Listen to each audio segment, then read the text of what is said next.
Saludos, compañeros buscadores de la verdad y de los susurros del pasado antiguo. Esta noche, nos embarcamos en un viaje a través de las brillantes aguas del Mediterráneo, para descubrir la historia de una civilización cuyo nombre podría no resonar tan fuerte como Roma o Egipto, pero cuya mano invisible moldeó profundamente el mundo que conocemos. Fueron los amos de las olas, los arquitectos del comercio y los portadores silenciosos de una innovación que cambió la comunicación humana para siempre. Poneos cómodos, encontrad vuestro confort y preparaos para una inmersión profunda.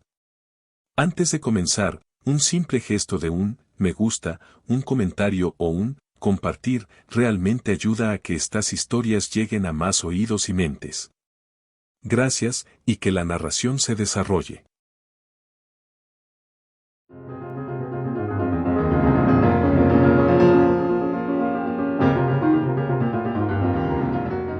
Buenas noches y bienvenidos de nuevo a Baden History.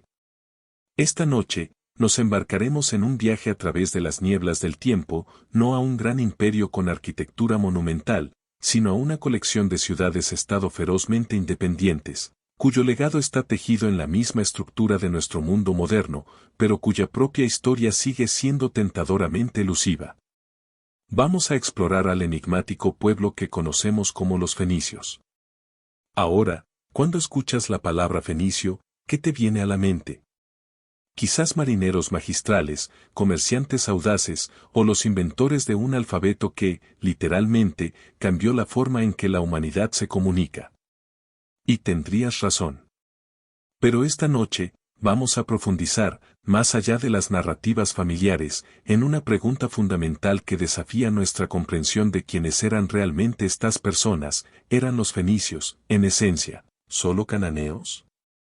Es una pregunta que nos enfrenta a la naturaleza misma de la identidad en el mundo antiguo. Verán, el nombre Fenicia en sí mismo, tal como lo entendemos, no era un término que ellos usaran para sí mismos. Es un exónimo griego, un nombre que les dieron los extranjeros. Imaginen si mañana, el mundo comenzara a llamar a Francia la tierra de las baguettes. Podría ser preciso en algunos aspectos, pero difícilmente captura el rico y complejo tapiz de la identidad francesa. Para la gente que habitaba esas vibrantes ciudades costeras de lo que hoy es Líbano y partes de Siria, su realidad estaba mucho más arraigada en su entorno inmediato. Eran la gente de Tiro, de Sidón, de Biblos. Y, lo más intrigante, se referían a sí mismos y a su tierra como Canaán. Esto no es solo una curiosidad lingüística. Es una pieza crucial del rompecabezas que ha llevado a los eruditos modernos a una conclusión fascinante: la distinción entre los cananeos de la Edad del Bronce y los fenicios de la Edad del Hierro, después de alrededor del 1200 AC, bien podría ser, como algunos historiadores lo expresan, artificial. Eran, en esencia, una continuación, una evolución directa de la cultura cananea, un linaje tenaz que resistió la tormenta del colapso de la Edad del Bronce tardía con una resiliencia notable. Mientras los imperios se desmoronaban y las civilizaciones desaparecían, las tradiciones culturales fundamentales de estas comunidades costeras persistieron, casi ininterrumpidamente. Piensen en eso por un momento. El colapso de la Edad del Bronce tardía, un periodo cataclísmico que vio el dramático declive o la destrucción total de la mayoría de las grandes potencias del cercano Oriente, los egipcios, los hititas, los mitannios. Fue una época de agitación generalizada, hambruna y migración. Sin embargo, enclavadas a lo largo de la costa levantina, estas ciudades-estado cananeas, pronto conocidas como fenicias, encontraron una manera no solo de sobrevivir, sino de prosperar en el vacío de poder resultante. No solo reconstruyeron, reutilizaron, restablecieron y, en última instancia, remodelaron el mundo antiguo. Para apreciar esto verdaderamente, necesitamos retroceder a los orígenes mismos de estos pueblos de habla semítica. Su cultura no apareció de la nada. Se desarrolló in situ, es decir, allí mismo, en esa misma tierra, evolucionando a partir de culturas calcolíticas anteriores, particularmente la gasuliana. Esta cultura gasuliana, a su vez, surgió de un tapiz aún más antiguo de complejos pastoriles nómadas, Una fusión de tradiciones ancestrales natufianas y arifianas con las primeras culturas agrícolas del Neolítico precerámico B. Estamos hablando de la domesticación de animales, el mismo amanecer de la revolución neolítica en el Levante. Esta es una herencia profunda y continua, que se extiende por milenios. Entonces, cuando consideramos a los fenicios, no estamos viendo una aparición repentina de un pueblo completamente nuevo. Estamos observando una poderosa adaptación. Heredaron las tradiciones arraigadas, el idioma, las prácticas religiosas y las estructuras sociales de sus ancestros cananeos. Eran, en esencia, cananeos que, enfrentándose a un mundo transformado por el colapso, abrazaron el mar con una intensidad sin igual. Ahora, algunos historiadores griegos antiguos, como Heródoto, perpetuaron una narrativa diferente, afirmando que los fenicios emigraron del mar Eritreo alrededor del 2750 AC, o incluso de Bahrein, como informó Estrabón. Y durante un tiempo, algunos arqueólogos, particularmente los que trabajaban en el Golfo Pérsico, dieron crédito a estas tradiciones, sugiriendo una migración vinculada al colapso de la civilización Dilmun. Pero el abrumador consenso entre los eruditos modernos rechaza firmemente esta idea. El registro arqueológico, junto con la evidencia histórica, pinta una imagen de milenios de población continua en la región. Y quizás lo más convincente, la investigación genética reciente ha añadido una poderosa nueva capa a esta comprensión. Los libaneses actuales, que habitan gran parte de la antigua Fenicia, derivan la gran mayoría de su ascendencia de una población relacionada con los cananeos. Esta no es la historia de migrantes, sino de un pueblo indígena que perdura y evoluciona. Los primeros atisbos que tenemos de estos cananeos costeros, que más tarde serían llamados fenicios, provienen de los relatos del faraón Tutmosis III, alrededor del 1479 al 1425 AC. Los egipcios, en sus narrativas de conquista, se referían a ellos como Fenecú, que literalmente se traduce como carpinteros. Este epíteto, esta etiqueta extranjera, es fascinante en sí misma. Destaca una de sus industrias más tempranas y cruciales, el comercio de madera. Egipto, una tierra de adobe cocido al sol y papiro, necesitaba desesperadamente la magnífica madera de cedro que crecía en abundancia en las montañas levantinas. Y estos carpinteros de la costa eran los intermediarios expertos, proporcionando a Egipto acceso no solo a la madera, sino también a las rutas comerciales mesopotámicas. Para mediados del siglo XIV a.C., estas ciudades-estado fenicias, Biblos, Arbad, Uyasa, y más tarde Tiro, Sidón y Beirut eran consideradas ciudades favorecidas por los egipcios. Gozaban de una considerable autonomía, floreciendo como centros de comercio y fabricación de bronce. Biblos, en particular, se convirtió en el principal punto de llegada de bienes preciosos como el estaño y el lapislázuli, que llegaban desde tan al este como Afganistán. Las semillas de su posterior dominio marítimo se estaban sembrando claramente, incluso bajo la soberanía egipcia. Sin embargo, el panorama político de la Edad del Bronce tardía era turbulento. Las cartas de Amarná, un tesoro de correspondencia diplomática de esta era, revelan un periodo de intensa rivalidad y conflicto. Desde el 1350 hasta el 1300 a.C., los amorreos y hititas vecinos comenzaron a invadir las ciudades fenicias, particularmente en el norte. El control de Egipto sobre sus posesiones costeras se debilitó, desde Ugarit en el norte de Siria hasta Biblos. Luego vino el cataclismo. Entre el 1200 y el 1150 a.C., el colapso de la Edad del Bronce tardía se extendió por el Mediterráneo oriental como un incendio forestal. Fue un periodo de orígenes misteriosos, quizás desencadenado por una combinación de cambio climático, migraciones generalizadas de los pueblos del mar, revueltas internas y trastornos económicos. Imperios que habían existido durante siglos se desmoronaron. Sin embargo, en medio de este caos, las ciudades-estado fenicias, como juncos resistentes en un huracán, lograron no solo sobrevivir sino también consolidar su independencia. Esta era, a menudo descrita como un renacimiento fenicio, vio a ciudades-estado como Tiro, Sidón y Biblos reafirmar su independencia política y perseguir vigorosamente sus intereses marítimos. A finales del siglo XI a.C., nuevas alianzas geopolíticas, como la famosa entre Tiro e Israel, solidificaron aún más su posición en el Levante. Y, crucialmente, su actividad marítima se expandió más allá del mero mercantilismo. Comenzó a abarcar la colonización. Los fenicios ya no eran solo comerciantes, eran exploradores, estableciendo puestos avanzados y asentamientos en todo el Mediterráneo. La recuperación de la economía mediterránea en el siglo X a.C. puede atribuirse en gran medida a estos intrépidos marineros y comerciantes fenicios. Restablecieron las cruciales rutas comerciales de larga distancia entre Egipto y Mesopotamia, devolviendo la vida a un mundo interrumpido. Fundaron puertos, almacenes, mercados y asentamientos en Chipre, Cerdeña, las Islas Baleares, Sicilia y Malta, y a lo largo de las costas del norte de África y la península ibérica. Tenemos evidencia arqueológica, como la plata troceada fenicia de este periodo, con proporciones de isótopos de plomo que coinciden con las de los minerales de Cerdeña y España, lo que demuestra el increíble alcance de sus redes comerciales. Para el siglo X a.C., Tiro había emergido como el líder indiscutible, la más rica y poderosa de las ciudades-estado fenicias, especialmente bajo el reinado de Hiram I. La Biblia hebrea, aunque su fiabilidad histórica a veces se debate, habla de la experiencia de los artesanos fenicios enviados por Hiram I para ayudar al rey Salomón con sus grandes proyectos de construcción en Jerusalén.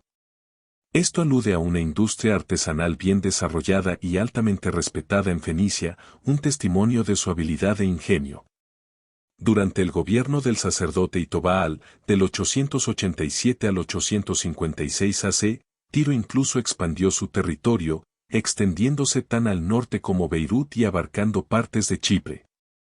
Este fue un acto de agresión inusual para los fenicios, que generalmente preferían el comercio a la conquista.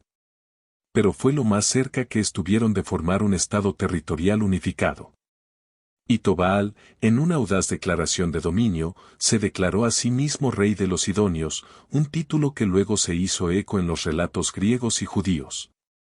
La Edad del Hierro tardía, particularmente entre el 750 y el 650 a.C., marcó el cenit de la navegación fenicia, la actividad mercantil y la influencia cultural. Su impacto fue tan profundo que llevó a la orientalización de las convenciones culturales y artísticas griegas. Sus finos textiles, especialmente los teñidos con el codiciado púrpura de Tiro, eran muy apreciados. Incluso Homero, en su Ilíada, compuesta durante este periodo, habla de la calidad de la vestimenta y los objetos metálicos fenicios. Eran los árbitros del lujo y la sofisticación en el antiguo Mediterráneo. Fue durante este periodo de expansión cuando se fundó una de sus colonias más famosas, Cartago. Establecida por fenicios de Tiro, probablemente para servir como punto de anclaje y suministro para sus comerciantes, Cartago, o Artadat, que significa ciudad nueva en púnico, se convertiría en una gran potencia por derecho propio. Si bien algunas fuentes antiguas sugieren una fundación anterior alrededor del 1215 AC, la fecha generalmente aceptada por los historiadores modernos es el 814 a.C., asociada con la legendaria reina Dido. Cartago crecería hasta convertirse en un vasto imperio multiétnico, chocando finalmente con Roma en las épicas guerras púnicas. Pero como en todas las grandes historias, hubo un cambio inevitable. Los fenicios, concentrados a lo largo de una estrecha franja costera, carecían del tamaño y la población para mantener un gran ejército. Su fuerza residía en sus flotas, sus comerciantes y su perspicacia diplomática. A medida que los imperios vecinos crecían en poder, los fenicios se encontraron cada vez más bajo el dominio de gobernantes extranjeros, su autonomía gradualmente circunscrita. La dominación asiria comenzó con el rey Salmanasar III en el 858 a.C. Aunque inicialmente mantuvo buenas relaciones, exigiendo tributo en lugar de una anexión total, esto cambió con Tiglat-Pileser III en el 744 a.C. El norte de Fenicia fue anexado, e incluso las poderosas ciudades-estado de Tiro y Biblos fueron reducidas a estados tributarios. Las rebeliones, aunque valientemente libradas, fueron finalmente aplastadas. Sidón, en un episodio particularmente brutal, fue destruida por Esaradón, sus habitantes esclavizados y una nueva ciudad construida sobre sus ruinas. Tras el colapso del imperio asirio, los babilonios, bajo Nabopolassar y Nabucodonosor II, ascendieron a la prominencia. Las ciudades fenicias se rebelaron de nuevo, lo que llevó al famoso, aunque quizás exagerado, asedio de Tiro por parte de Nabucodonosor, que duró 13 años. Aunque la ciudad no fue destruida, su autonomía se erosionó aún más. Luego vinieron los persas. En el 539 a.C., Ciro el Grande, fundador del imperio aqueménida, conquistó Babilonia. Los fenicios, con su característico pragmatismo, cedieron sabiamente a los persas. Fueron consolidados en una satrapía, obligados a pagar tributo, pero, crucialmente, se les permitió una considerable autonomía. Se dividieron en 4 reinos vasallos, Sidón, Tiro, Arvad y Biblos, cada uno conservando reyes locales e incluso el derecho a acuñar su propia moneda. Bajo el dominio persa, los fenicios siguieron siendo un activo inestimable, particularmente por su inigualable destreza marítima. Suministraron la mayor parte de la flota persa durante las guerras greco-persas, construyendo canales y puentes de pontones para Jerjes y. Sin embargo, incluso esta lealtad no los protegió de la ira de Jerjes después de su derrota en la batalla de Salamina, que él atribuyó a su percibida cobardía. Más tarde, una rebelión fallida liderada por el rey Tenes de Sidón contra Artajerjes III resultó en la destrucción de Sidón, permitiendo brevemente a Tiro reafirmar su dominio. Esto nos lleva al periodo helenístico, con la llegada de Alejandro Magno. Fenicia fue una de las primeras áreas que conquistó durante su barrido por Asia Occidental. Tiro, entonces la ciudad más grande e importante, capituló después de un brutal asedio de 7 meses. Su negativa a permitir que Alejandro visitara su templo a Melart llevó a una horrible represalia. 2.000 de sus principales ciudadanos fueron crucificados. El resto de Fenicia, al ver el destino de Tiro, se rindió pacíficamente en su mayoría.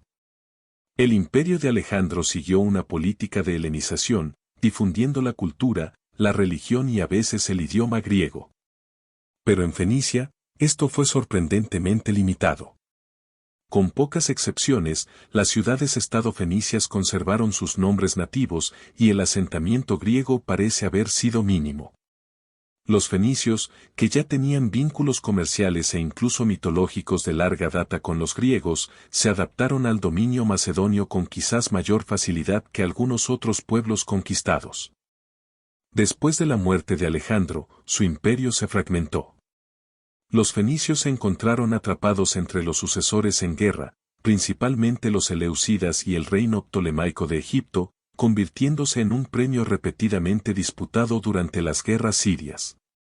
Sin embargo, incluso bajo estos gobernantes extranjeros, mantuvieron un considerable grado de autonomía y autogobierno. Las guerras dinásticas eleusidas vieron a las ciudades fenicias gobernarse en gran medida a sí mismas, y algunas incluso cayeron bajo influencia judía después de la revuelta macabea. Esta era de influencia helenística llegó a su fin con la toma del reino seleucida por Tigranes el Grande de Armenia. Así, al concluir este primer segmento, consideremos la profunda paradoja de los fenicios. Un pueblo que no se llamó a sí mismo por el nombre por el que los conocemos. Una civilización cuya existencia como entidad distinta es debatida por los eruditos. Sin embargo, una cultura que surgió de las raíces duraderas de la sociedad cananea, resistió colapsos monumentales, superó a los imperios y, a través de su pura ingenuidad y maestría marinera, sentó las bases del mundo mediterráneo interconectado que definiría la civilización clásica. La pregunta de si eran solo cananeos no es una disminución, es un reconocimiento de una notable continuidad, un testimonio de una identidad arraigada que se adaptó e innovó, dejando una marca indeleble en la historia, incluso mientras su propia narrativa interna sigue siendo, para nosotros, en gran parte un misterio grabado en las arenas y bajo las olas. A continuación, profundizaremos en cómo estos maestros de las olas forjaron la primera verdadera red comercial global del mundo antiguo, y cómo sus velas teñidas de púrpura impulsaron no solo bienes, sino ideas, a través de vastas distancias, conectando culturas dispares de una manera sin precedentes. No querrán perdérselo.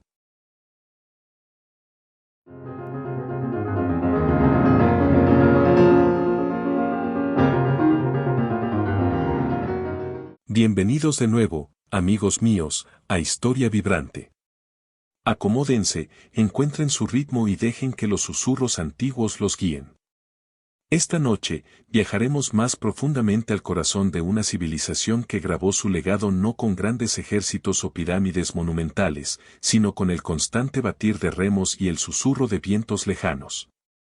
La última vez, exploramos la esencia misma de los fenicios, diseccionando la cuestión de su identidad y descubriendo que, bajo el apelativo griego, ellos eran, a sus propios ojos, los resilientes herederos de Canaán. Pero para comprender verdaderamente a estas personas, para sentir el pulso de su ambición y el ritmo de su innovación, debemos ahora dirigir nuestra mirada al elemento mismo que los definió, el mar. Porque fue sobre las inquietas olas del Mediterráneo donde los fenicios forjarían algo completamente nuevo, algo sin precedentes en el mundo antiguo, la primera red comercial verdaderamente global.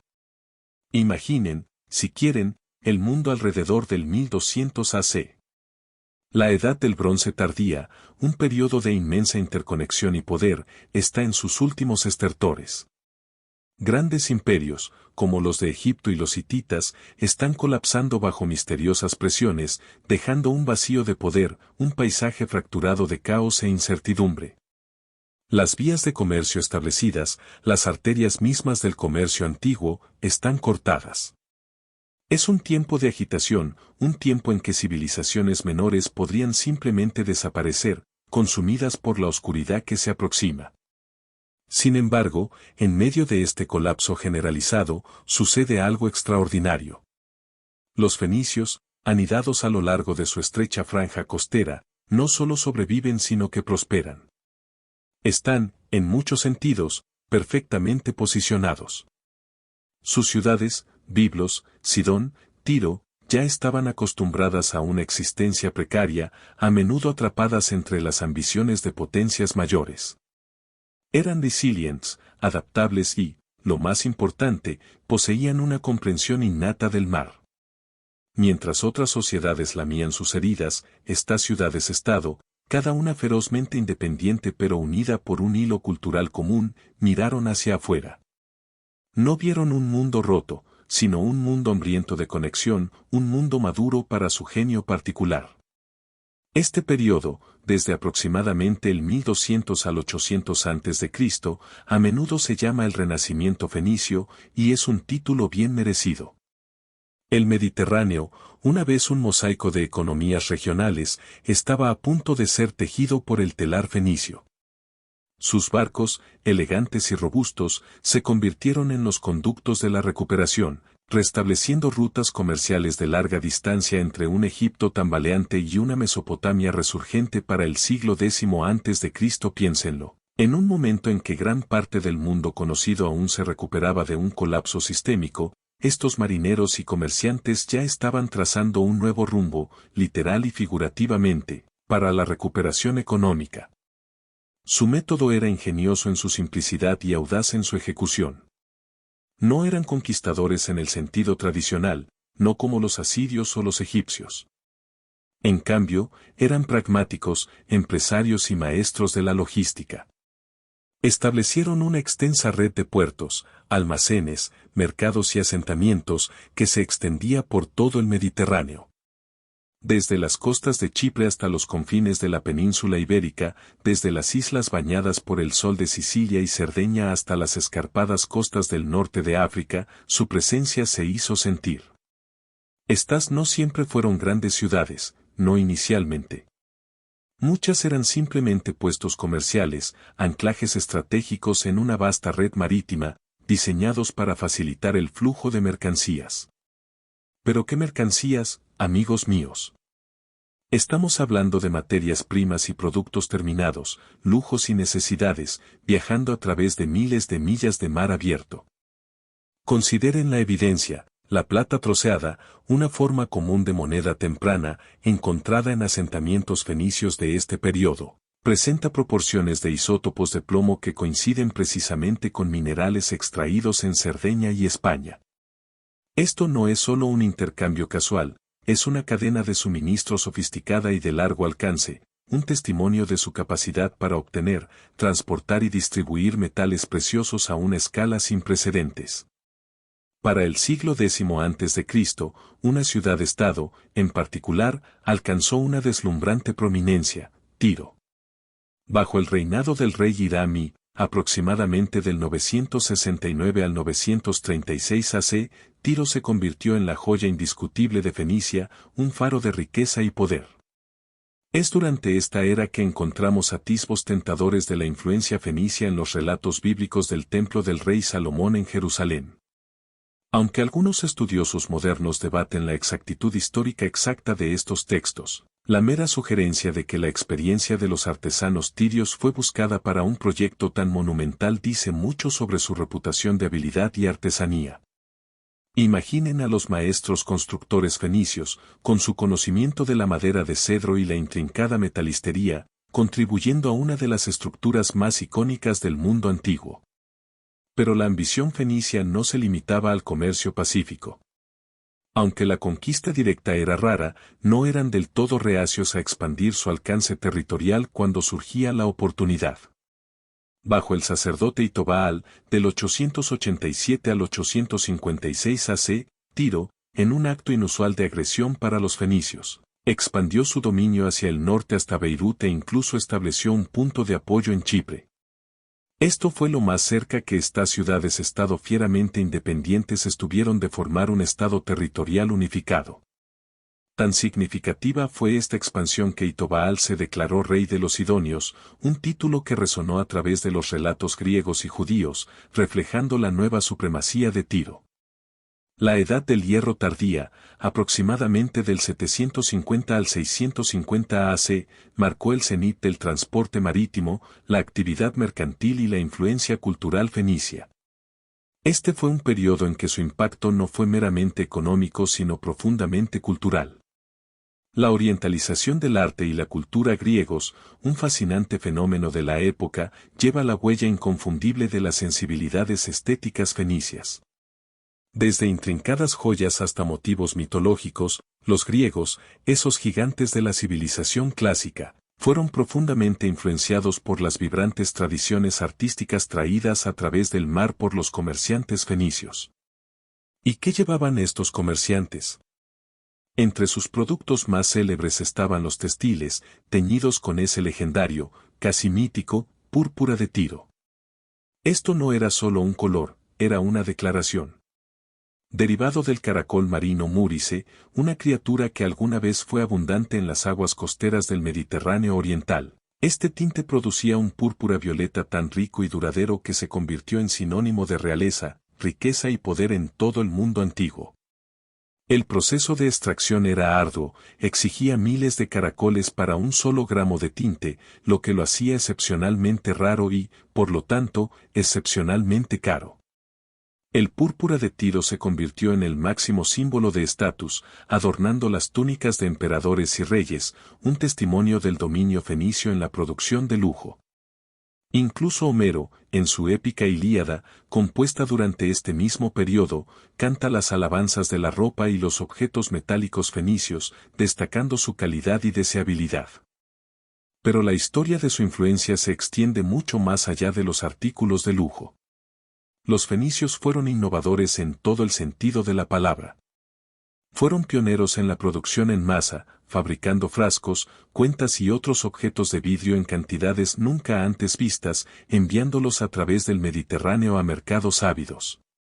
Imaginen el desafío logístico de organizar tal empresa, de producir y distribuir bienes consistentemente a través de una extensión geográfica tan vasta. Su artesanía era legendaria, abarcando trabajos en metal grabados y cincelados en bronce, hierro y oro, exquisitas tallas de marfil y hábiles trabajos en madera. Los relatos bíblicos de un artesano tirio encargado de construir y decorar el templo de Salomón, independientemente de su historicidad precisa, subrayan el respeto generalizado por los artesanos fenicios a mediados del siglo X a.C. Incluso la Ilíada nuevamente, habla de mujeres sidonias famosas por sus túnicas bordadas y de artesanía sidonia que producía obras maestras de plata cincelada. Los asirios, esos formidables constructores de imperios, aparentemente tenían una predilección particular por los trabajos de marfil fenicios, llenando sus palacios con vastas cantidades de estas delicadas e intrincadas piezas. Más allá de estos logros artísticos e industriales, los fenicios también revolucionaron aspectos fundamentales de la vida antigua. Consideren la viticultura, el cultivo de uvas para vino. Si bien los orígenes exactos de las vides domesticadas son debatidos, es ampliamente aceptado que los fenicios desempeñaron un papel crucial en la propagación de la viticultura por todo el Mediterráneo. Establecieron viñedos y bodegas en sus colonias del norte de África, Sicilia, Francia y España, incluso enseñando técnicas de elaboración de vino a sus socios comerciales. Los antiguos íberos, por ejemplo, comenzaron a producir vino a partir de variedades de uva locales después de encontrarse con los fenicios, y estos cultivares ibéricos formarían más tarde la base de gran parte de la producción de vino de Europa Occidental. La ánfora fenicia, un recipiente estandarizado para productos secos y líquidos, se convirtió en una unidad de medida universal durante casi 2 milenios, un testimonio silencioso de su brillantez pragmática. Y luego está la construcción naval. Esta fue, después de todo, la base de toda su empresa. Ya en el 1200 a.C., textos de Ugarit sugieren que los barcos mercantes cananeos podían transportar cargas asombrosas de hasta 450 toneladas. En el primer milenio AC, los barcos mercantes fenicios transportaban rutinariamente entre 100 y 500 toneladas. Fueron pioneros en el uso de juntas fenicias, un sofisticado sistema de juntas de mortaja y espiga para asegurar el revestimiento del casco bajo el agua. Este método fue tan efectivo que se extendió por el Mediterráneo, influyendo en la construcción naval griega y romana, y los propios romanos lo llamaron coagmenta punicana. Esto no era solo construir barcos, esto era avanzar en la ingeniería marítima. Incluso se les atribuye a algunos estudiosos la introducción de la birreme, un barco con 2 bancos de remos, e incluso la trirreme, el buque de guerra más avanzado del Mediterráneo antiguo. Imaginen las líneas elegantes y poderosas de estas embarcaciones, surcando las olas, impulsadas por el ritmo sincronizado de cientos de remeros. Bajorrelieves del Palacio de Nínive, que representan la flota tiria huyendo ante un asedio alrededor del 700 AC, ofrecen un testimonio visual de su avanzada arquitectura naval. Si bien la cronología exacta y el origen de la trireme siguen siendo debatidos, los fenicios estuvieron indudablemente a la vanguardia de la innovación naval. Incluso desarrollaron puertos artificiales autolimpiables, una asombrosa hazaña de ingeniería para su época, descubiertos en sitios como Sidón y Tiro. Y los primeros ejemplos de derecho marítimo, el marco legal que rige el comercio marítimo, también parecen haber surgido de Levante, otra innovación crucial nacida de su extenso comercio. Pero el legado más profundo y duradero de su vasta red marítima, un legado que resuena en cada palabra que pronuncio y cada letra que lees, es el alfabeto. Alrededor del 1050 AC, basándose en la escritura protosinaítica, los fenicios desarrollaron su propio alfabeto fonético, un sistema de 22 consonantes que transformó la comunicación. A través de sus incansables viajes, difundieron esta herramienta revolucionaria por el Mediterráneo, a Anatolia, el norte de África y, en última instancia, a Europa. Fue este alfabeto fenicio, llevado en las cubiertas de sus barcos mercantes, el que los griegos adoptaron y adaptaron en el siglo VIII a.C. Esto no fue un evento único, una transferencia repentina, sino un proceso gradual y orgánico de intercambio cultural que ocurrió a lo largo de generaciones de interacción comercial. El legendario héroe fenicio Cadmo a menudo es acreditado con traer el alfabeto a Grecia, un eco mítico de una profunda verdad histórica. Del alfabeto griego, a su vez, surgieron las escrituras latina y cirílica, los cimientos mismos de innumerables idiomas modernos. Así, mientras estos antiguos marineros navegaban por las traicioneras aguas del Mediterráneo, no solo transportaban mercancías, transportaban ideas, tecnologías y, en última instancia, las herramientas mismas de la civilización. Sus barcos no eran solo vasos de comercio, eran portadores de cultura, universidades flotantes de conocimiento antiguo. Piénsenlo, la cerveza que comerciaban a través de sus colonias, particularmente a lo largo de la costa del norte de África, llegando incluso al País Vasco, donde se cree que introdujeron la elaboración de cerveza. Los troncos de cedro que vendían a Egipto por grandes sumas, proporcionando un recurso crucial para una tierra sin suficiente madera. El oro nubio que traían de Egipto, la plata de Cerdeña e Iberia, el estaño de la lejana Gran Bretaña, posiblemente incluso a través del Valle del Ródano o Cornualles, un testimonio de su alcance verdaderamente global, aventurándose más allá de las columnas de Hércules hacia el Atlántico abierto. Su economía era una maravilla de ingenio. Al carecer de recursos naturales significativos más allá de su omnipresente madera de cedro, se transformaron en una potencia industrial, fabricando y comercializando bienes con una eficiencia sin igual. Desde la fabricación de vidrio hasta la intrincada metalistería, desde el tallado de marfil hasta la carpintería, dominaron técnicas y abastecieron a diversos mercados, produciendo artículos que eran tanto prácticos como lujosos.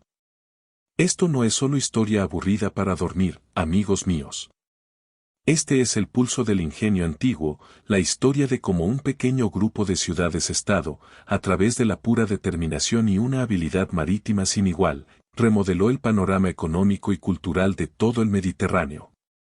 No solo sobrevivieron al colapso de la Edad del Bronce, encabezaron la recuperación, conectando civilizaciones dispares y sentando las bases mismas para el mundo clásico que seguiría. Los fenicios no fueron conquistadores, sino conectores. Fueron los globalistas originales, tejiendo un tapiz de comercio que puso en conversación tierras distantes, compartiendo no solo productos básicos, sino ideas, innovaciones y el poder duradero de la palabra escrita. Y es este legado perdurable, forjado en las olas y llevado por los vientos, lo que sigue dando forma a nuestro mundo, incluso ahora, miles de años después. A continuación, profundizaremos en esas innovaciones específicas, el púrpura y la pluma, explorando el impacto verdaderamente transformador de su destreza industrial y, por supuesto, el poder perdurable de su alfabeto.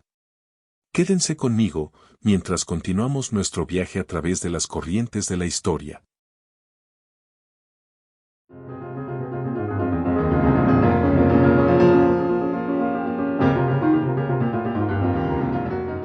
Y así, mientras el polvo de las identidades fragmentadas se asentaba, revelando el núcleo cananeo de lo que ahora llamamos Fenicia, comenzamos a apreciar verdaderamente el increíble tapiz tejido por estas personas notables. Nuestro viaje, hasta ahora, nos ha mostrado una sociedad íntimamente conectada con el mar, un pueblo que, a pesar de la falta de una identidad política unificada, dominó las autopistas más vitales del mundo antiguo, las propias olas.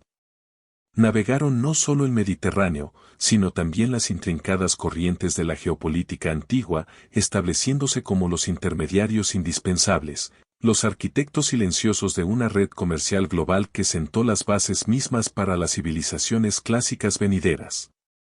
Pero su impacto se extendió mucho más allá del mero comercio. Los fenicios no eran simplemente transportadores de bienes, fueron catalizadores de la cultura, proveedores de progreso e innovadores cuya ingeniosidad dejó una huella indeleble en la civilización humana. Guardaban secretos de una riqueza que superaba el oro y la plata, un conocimiento que transformó la comunicación, el arte e incluso la estructura misma de la vida cotidiana. Imaginemos, por un momento, las vibrantes ciudades-estado de Biblos, Sidón y Tiro en su apogeo. Imaginen los bulliciosos muelles, el aroma a cedro y especias mezclándose con el aire salado del mar, el incesante parloteo de los mercaderes de todo el mundo conocido. Fue en estos dinámicos centros de actividad, en medio de la implacable búsqueda del comercio, donde los fenicios perfeccionaron sus oficios y sus tecnologías. No solo fabricaban productos, estaban construyendo el futuro, pieza por pieza meticulosa.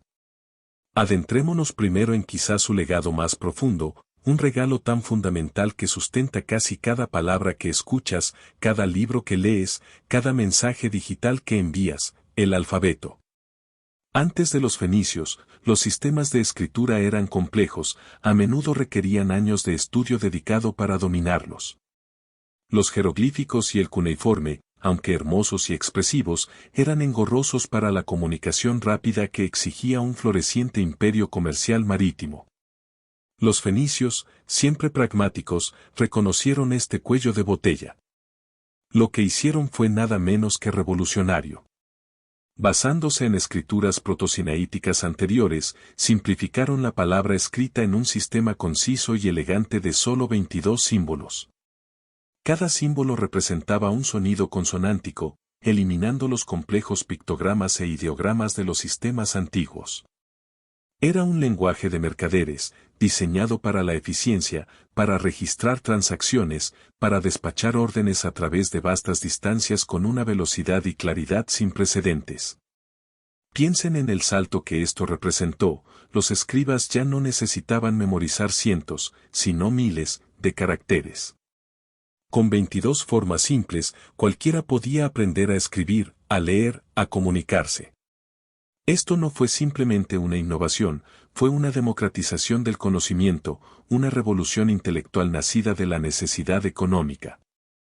A medida que sus barcos surcaban las aguas desde el Levante hasta la península ibérica, no solo transportaban mercancías, sino también esta increíble escritura. Fue una idea viral, una exportación intelectual que se propagó con el mismo celo que su preciada púrpura de Tiro. Los griegos, esos grandes herederos intelectuales del mundo antiguo, encontraron este alfabeto fenicio, lo adoptaron y lo adaptaron, añadiendo vocales para crear su propio sistema elegante. Y del alfabeto griego, a su vez, surgió el alfabeto latino, que constituye la base de innumerables idiomas que se hablan hoy en día, incluido el inglés. Incluso las escrituras cirílica y árabe llevan los ecos de esta antigua ingeniosidad fenicia. Así que, la próxima vez que escriban una lista de compras, envíen un correo electrónico o simplemente lean estas palabras, recuerden a los fenicios, esos antiguos mercaderes que, sin darse cuenta, sentaron las bases de todo nuestro mundo escrito. Pero la pluma no fue su única herramienta de transformación. Los fenicios fueron maestros artesanos y pioneros industriales. Al carecer de abundantes recursos naturales más allá de sus magníficos bosques de cedro, se volvieron expertos en la fabricación de una amplia gama de bienes, transformando materias primas en codiciados artículos de lujo y necesidades cotidianas. Fueron pioneros en lo que podríamos llamar producción en masa, creando artículos estandarizados como cristalería, cerámica y metalistería en cantidades suficientes para un vasto mercado internacional. Sus técnicas de fabricación de vidrio, por ejemplo, eran muy avanzadas para su época. Producían exquisitas botellas, intrincadas cuentas y otros objetos de vidrio que se enviaban a través del Mediterráneo, haciendo de Fenicia la principal fuente de cristalería en la antigüedad. Imaginen la belleza reluciente de estas creaciones translúcidas, traídas de tierras lejanas, un testimonio del arte y la empresa fenicios.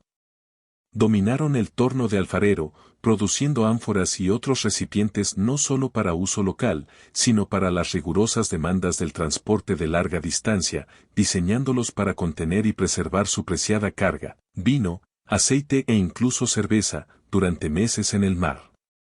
Y hablando de vino, los fenicios fueron fundamentales en su propagación por el Mediterráneo.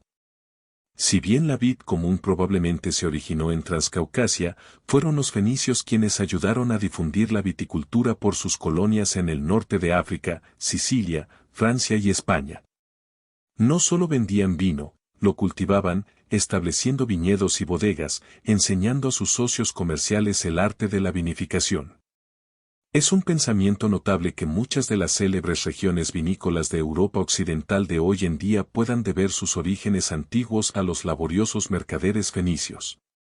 Luego estaba la legendaria púrpura de Tiro. El color de los reyes, de los emperadores, del lujo inigualable. Esto no es solo un tinte, es un testimonio de la ingeniosidad fenicia, su dominio de un proceso industrial altamente complejo y laborioso. Imaginen la ardua tarea, cosechar innumerables caracoles marinos murex, extraer la diminuta glándula hipobranquial de cada uno, y luego, a través de un proceso secreto, transformar esta humilde secreción en un tinte de un violeta púrpura asombroso y vibrante. El puro esfuerzo, la habilidad única, el control exclusivo que tenían sobre su producción, hicieron que la púrpura de Tiro fuera extraordinariamente cara, elevándola instantáneamente a un símbolo de poder, riqueza y estatus. Se convirtió en sinónimo de la élite, adornando las túnicas de los reyes asirios y, más tarde, las togas de los senadores romanos. Los fenicios, en esencia, crearon la primera marca de lujo del mundo, un color tan exclusivo, tan codiciado, que resonó a través de los anales de la historia antigua. Su destreza industrial también se extendió a la minería.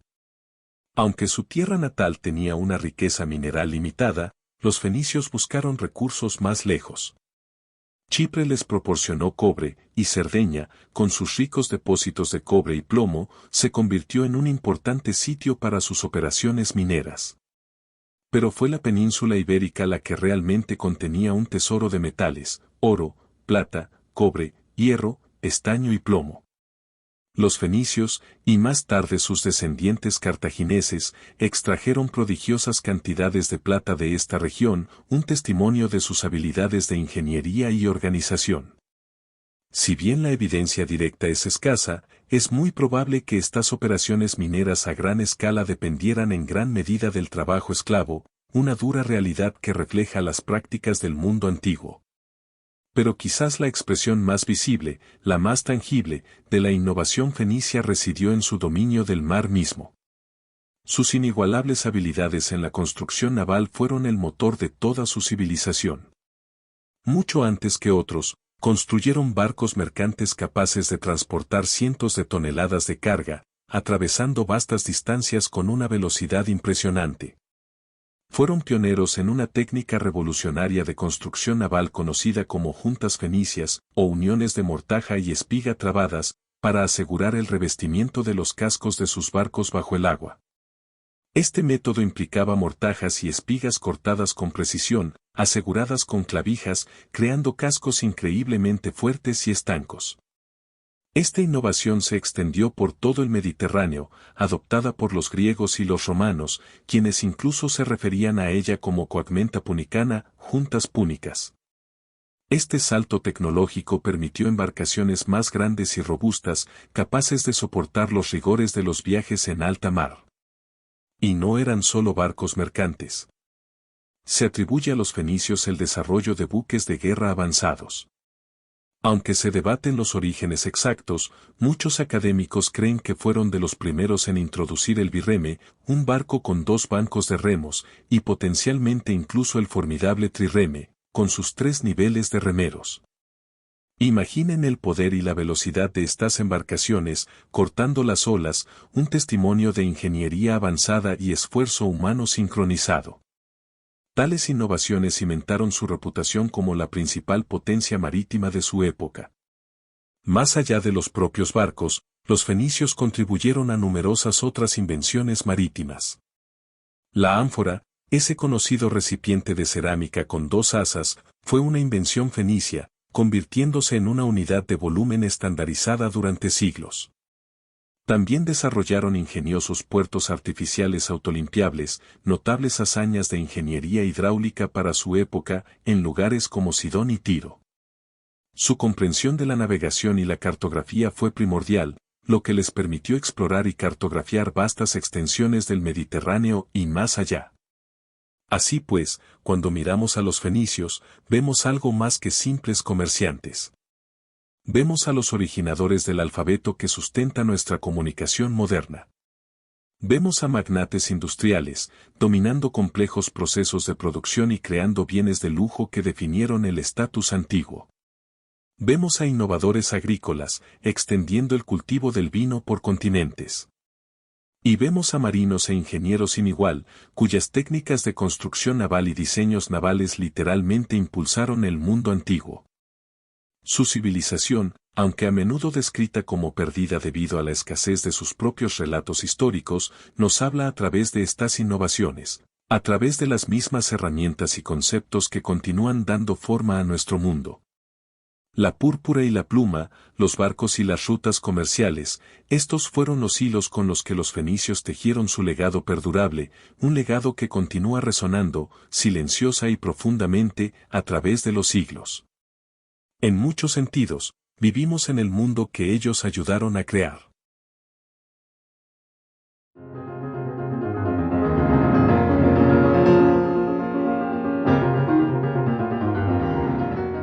Hola y bienvenidos de nuevo a Baden History.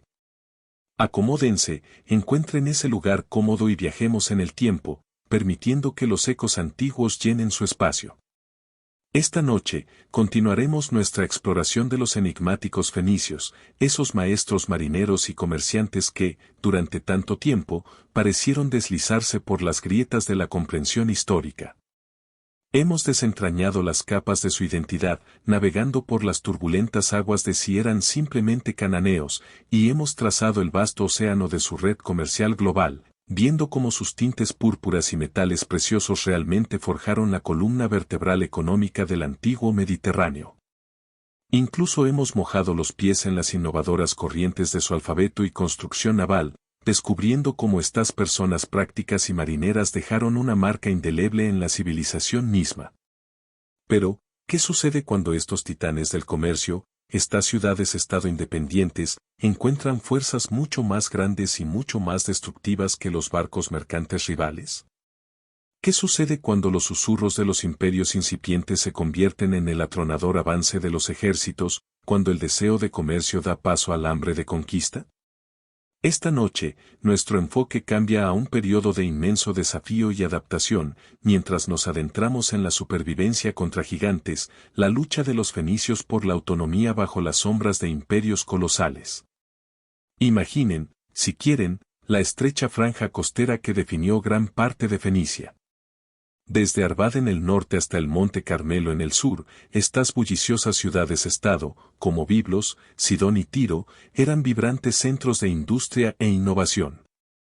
Su riqueza no se construyó sobre vastas tierras agrícolas o extensos territorios, sino sobre la gracia y la agilidad de sus barcos, la astucia de sus comerciantes y el arte de sus artesanos. Esta diferencia fundamental, su propia geografía y modelo económico, significaba que, mientras otras civilizaciones podían levantar enormes ejércitos terrestres, los fenicios estaban inherentemente limitados en su poder militar. Su fuerza residía en sus flotas, su diplomacia y su capacidad para convertirse en intermediarios indispensables.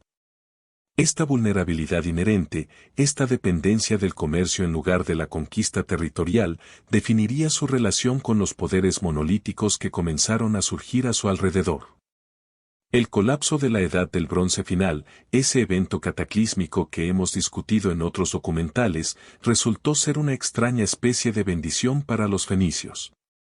Mientras que poderosos imperios como los egipcios y los hititas vacilaron y se derrumbaron, las ciudades-estado fenicias, resilientes y adaptables, no solo sobrevivieron sino que prosperaron en el vacío de poder resultante.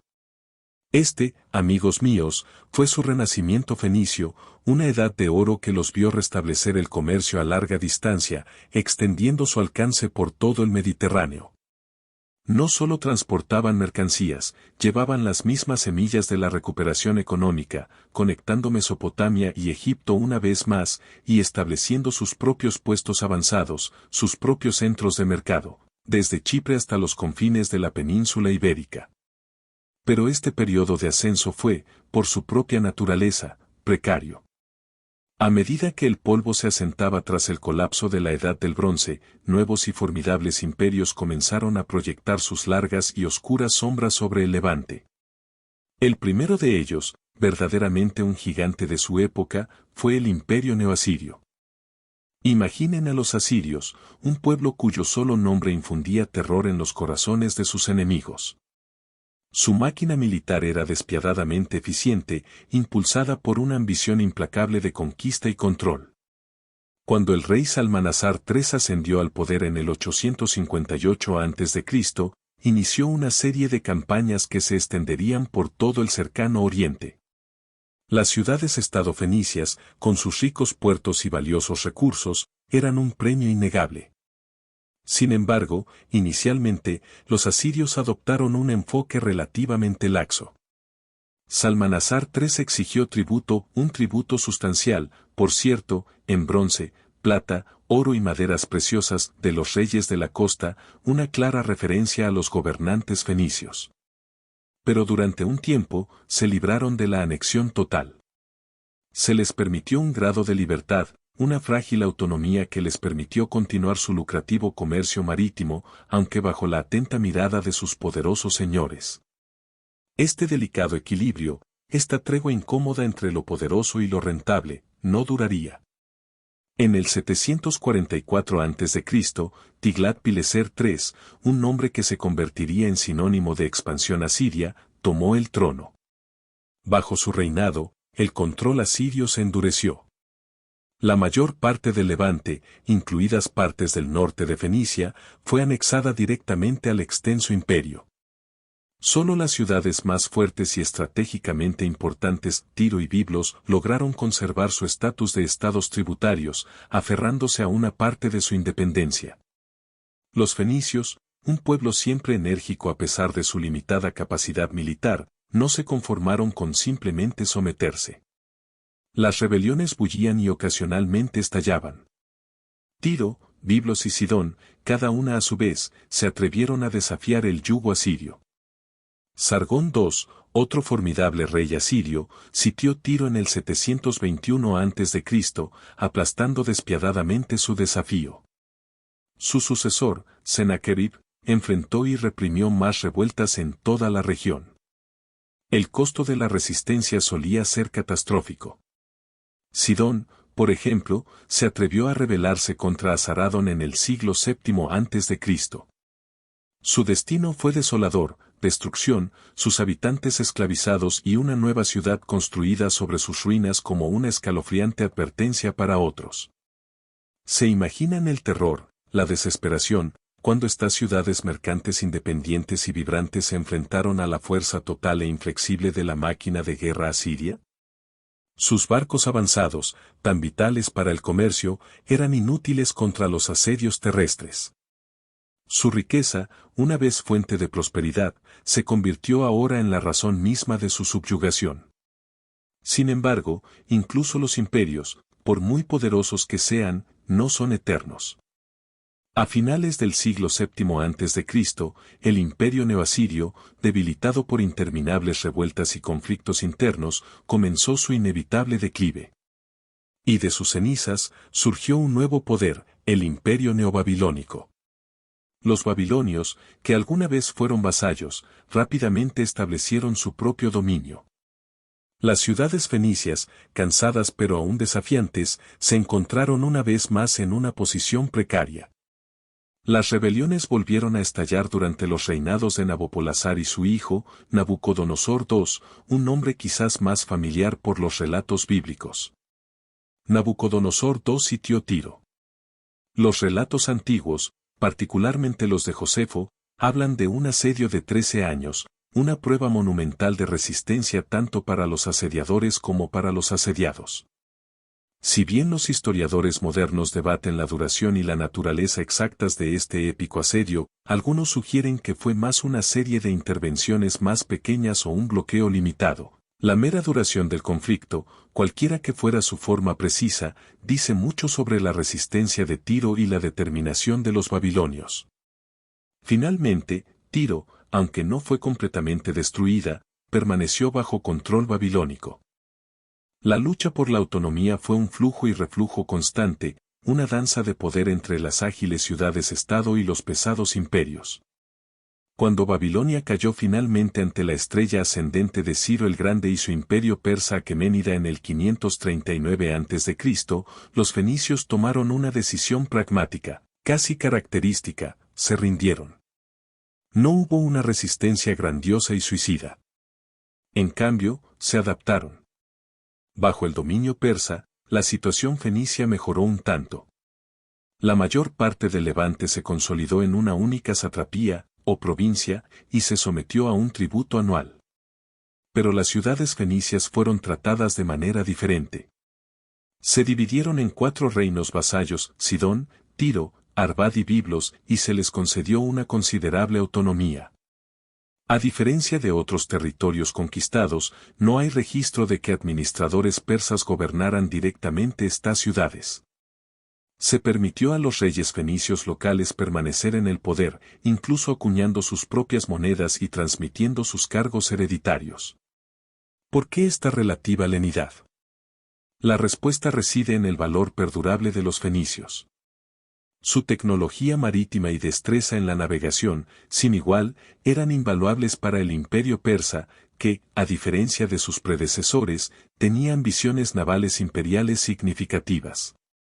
Fueron las flotas fenicias las que formaron la columna vertebral de la marina persa durante las guerras greco-persas de finales del siglo V a.C. Ingenieros y obreros fenicios, bajo Jerjes fueron fundamentales en la construcción del monumental canal de Jerjes y los puentes de pontones que permitieron a las fuerzas persas cruzar a la Grecia continental. Eran esenciales para la logística del imperio y su proyección de poder.